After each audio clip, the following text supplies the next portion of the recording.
In 1871, Colonel Ranald Mackenzie led 600 men from the 4th United States Cavalry into Blanco Canyon in West Texas.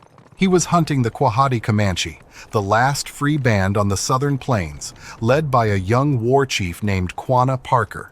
Mackenzie was one of the most aggressive frontier commanders in the U.S. Army. He had survived the Civil War. He had a reputation for bold pursuits into hostile territory. And that night, he made a decision that no Texas Ranger would have made. He let his men build campfires. What nobody knew at the time was that Quanah Parker had been watching every move the cavalry made for days. 4 Comanche warriors had been shadowing the entire column, tracking the blunders of their night march. Watching the Tonkawa scouts stumble through terrain the Comanche knew like the inside of their own tipis. The cavalry had no idea where the Comanche were camped. Quanah knew exactly where the cavalry was, and those campfires Mackenzie allowed? They were, in the words of one account, like painting a large arrow in the canyon pointing directly to the soldiers' camp. Around midnight, Comanche warriors came riding at full speed through the army camp. They dragged dried buffalo robes behind their horses, rang bells, fired shots into the air. 600 panicked horses and mules tore loose. Lariats snapped with the sound of pistol shots. Iron picket pins whipped around the necks of stampeding animals like blades.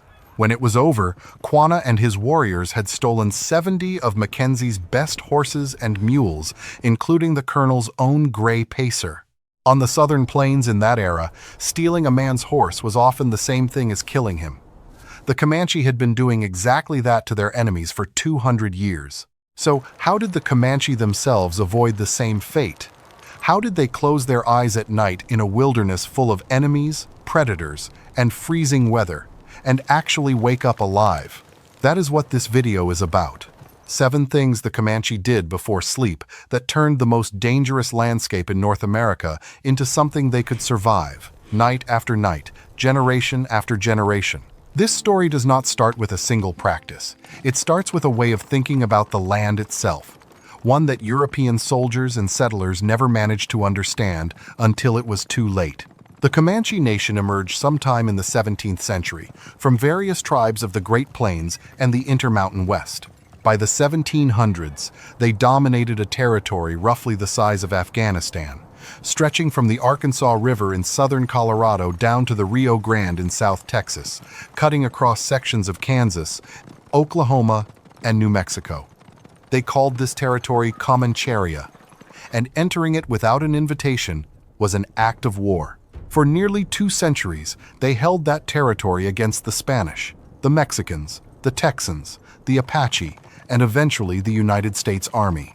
And they did it not with fortresses or stockades, but with a set of survival practices so effective that their enemies spent decades trying to figure out how the Comanche seemed to vanish into the landscape every single night. Here are the 7 things they did. Number 1, they chose terrain that would fight for them.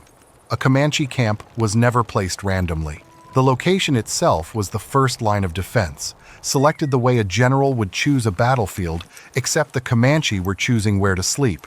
In winter, the different bands would move into the deep canyons of the Texas Panhandle. Palo Duro Canyon, the second largest canyon on the North American continent, was one of their most important strongholds. The canyon walls offered protection from the brutal winds of the Llano Estacado, the staked plains, where winter temperatures could drop to deadly levels and the wind had nothing to break against for hundreds of miles. Inside those canyons, the Comanche had water, shelter from the elements, grass for their horses, and most importantly, natural barriers that made a surprise attack almost impossible. An enemy approaching from the open plains above would be visible for miles. An enemy trying to descend into the canyon would have to navigate narrow trails where a handful of warriors could hold off a much larger force. During warmer months on the open plains, the calculation changed. Without canyon walls, the Comanche looked for elevated ground with clear sightlines in every direction. They camped near water sources, but not directly on riverbanks, where timber and brush could conceal an approaching enemy. They wanted to see anyone coming long before that person could see them. This decision, made before a single teepee pole went into the ground, was the foundation everything else rested on. But the Comanche understood something that their enemies often did not. The best campsite in the world means nothing if you cannot move when you need to. Pay attention to that detail, because it explains everything that comes next. Number 2. They brought their war horses inside the Tipi. This is the one that shocks people the most, and it tells you everything about what survival actually meant on the southern plains.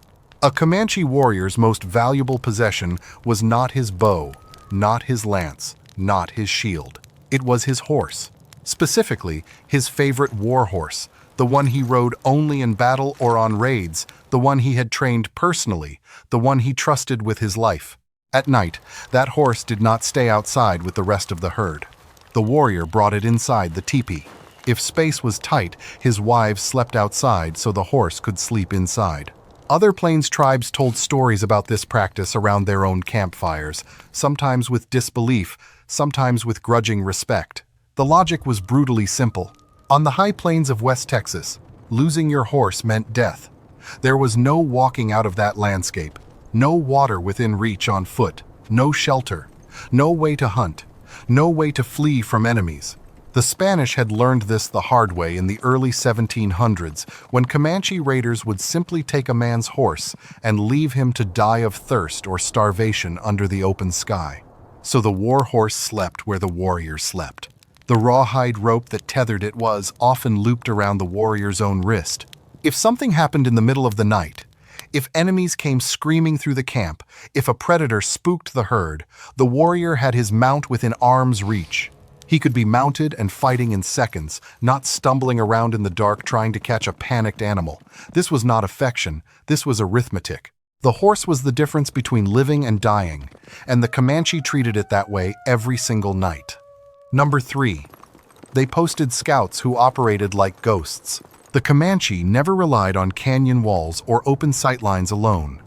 Before the camp settled in for the night, warriors were already out in the surrounding landscape, watching. The Battle of Blanco Canyon in 1871 showed exactly how this worked. Colonel Mackenzie's column of 600 men, infantry, cavalry, and Tonkawa scouts entered the canyon thinking they had the element of surprise. They did not. Comanche scouts had picked up their trail immediately and shadowed the entire force without being detected. The Tonkawa scouts, who were supposed to be Mackenzie's eyes and ears, eventually realized they were being watched.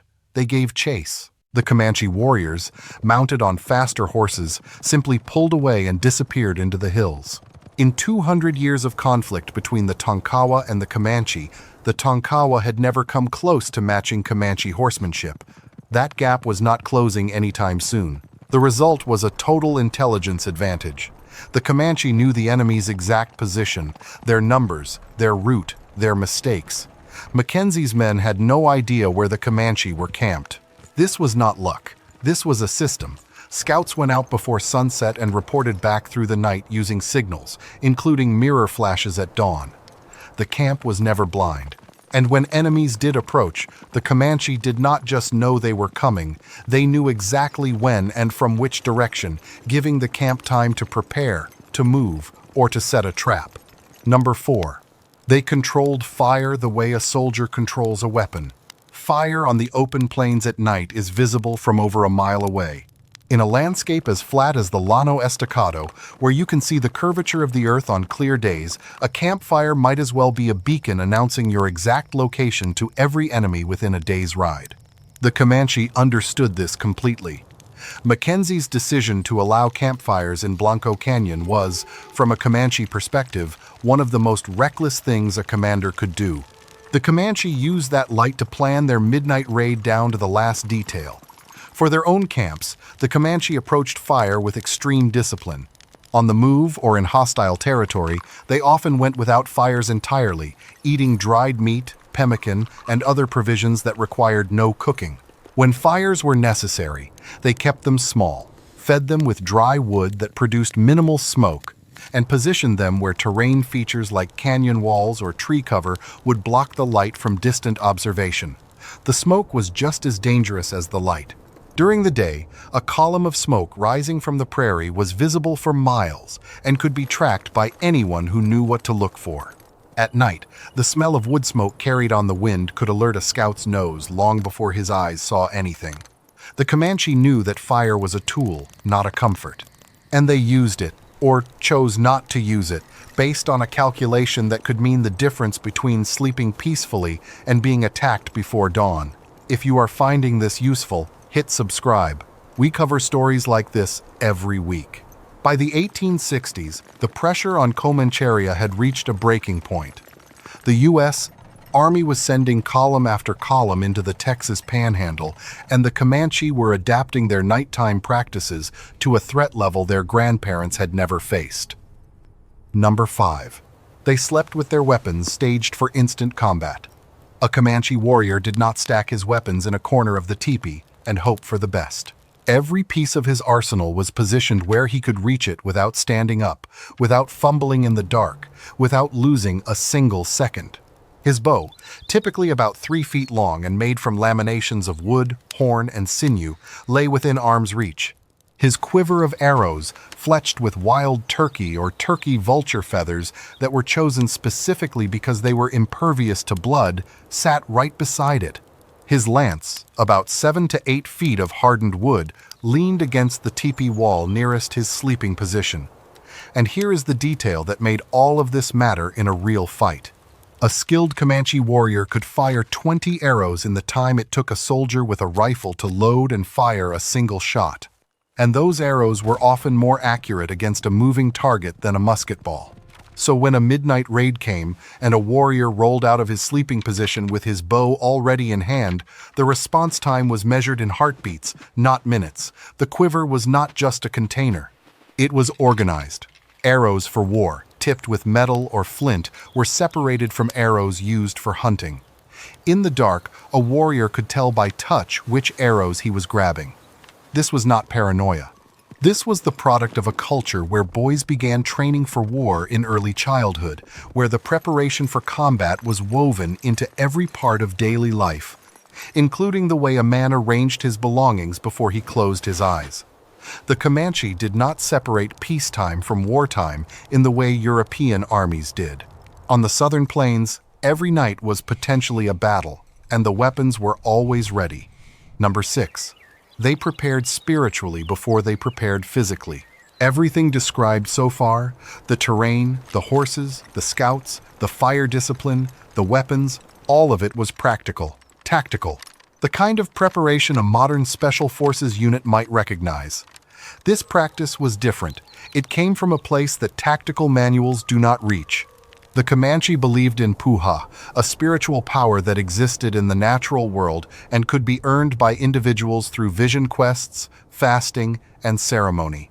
A warrior's bravery was not just physical. It was rooted in the spiritual power he had accumulated over his lifetime, the visions he had received, the animal spirits that had chosen to guide him. Before settling into camp, warriors would often take time for spiritual preparation. They would pray. They would consult the guidance of their personal spirit animals. They would handle their medicine shields, sacred objects made from 2 thicknesses of buffalo hide, packed between with feathers or fur, and painted with designs that no other warrior could copy. These designs came from individual vision quests, where a warrior consulted with the spirits of the sun, the moon, thunder, lightning, and various animals. The resulting image expressed the specific spiritual powers that protected him. Those medicine shields were treated with extraordinary reverence. They were stored in secret locations, sometimes up to a full kilometer from the warrior's teepee, and were unveiled only before battle or when spiritual protection was needed. Eagle feathers, which the Comanche understood to carry spiritual power related to warfare, were attached to shields, worn tied in the hair, and woven into war bonnets. Comanche shields typically carried 4 or 6 feathers. This was not superstition tacked onto an otherwise practical routine. The spiritual preparation was part of the survival system. It built the confidence, the calm, and the focus that a warrior needed to sleep soundly in hostile territory and to wake up ready to act without hesitation. The practical and the spiritual were not 2 separate categories in Comanche life. They were the same thing, which, looking back, was either incredibly wise or incredibly ahead of its time. Number 7. They positioned every tipi to read the wind and the land. The final thing the Comanche did before sleep was the quietest, and in some ways the most sophisticated. A Comanche teepee was not just set up wherever there was flat ground, it was oriented. The entrance always faced east, toward the rising sun. This was partly ceremonial, connected to the spiritual significance of the dawn, and it was partly engineering. The prevailing winds on the southern plains blow from the west. By facing the entrance east, the teepee's back was turned into the wind.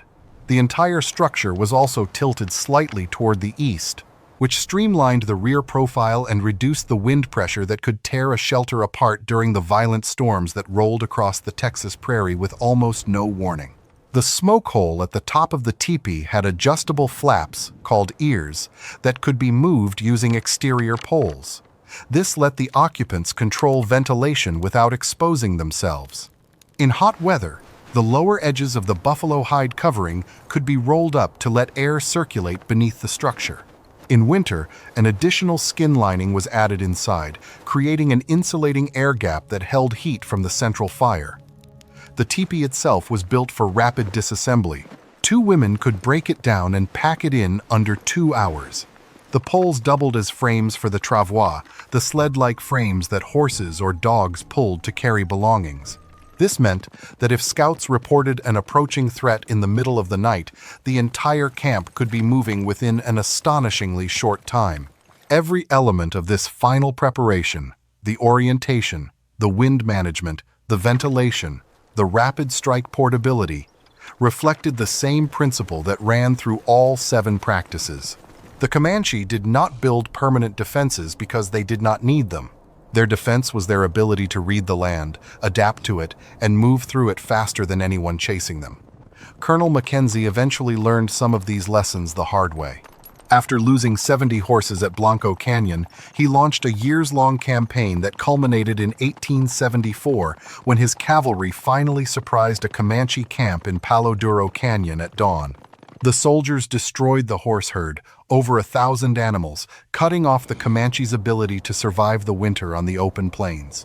It was the destruction of the horse herd, not battlefield defeat, that finally forced the last free bands onto reservations. The Comanche were never outfought. They were outweighted. Their nighttime survival system worked for 200 years against every enemy the continent could produce. It only failed when the enemy figured out how to take the one thing the whole system depended on. As of today, the Comanche Nation is headquartered in Lawton, Oklahoma, with over 17,000 enrolled members. The practices described in this video were not ancient mysteries. They were a living system, passed from parent to child, tested every single night against real threats, and refined across generations. Some of those practices are still studied by military historians and survival specialists. If you want to see how another group of warriors used the landscape to fight an empire, that video is on screen now.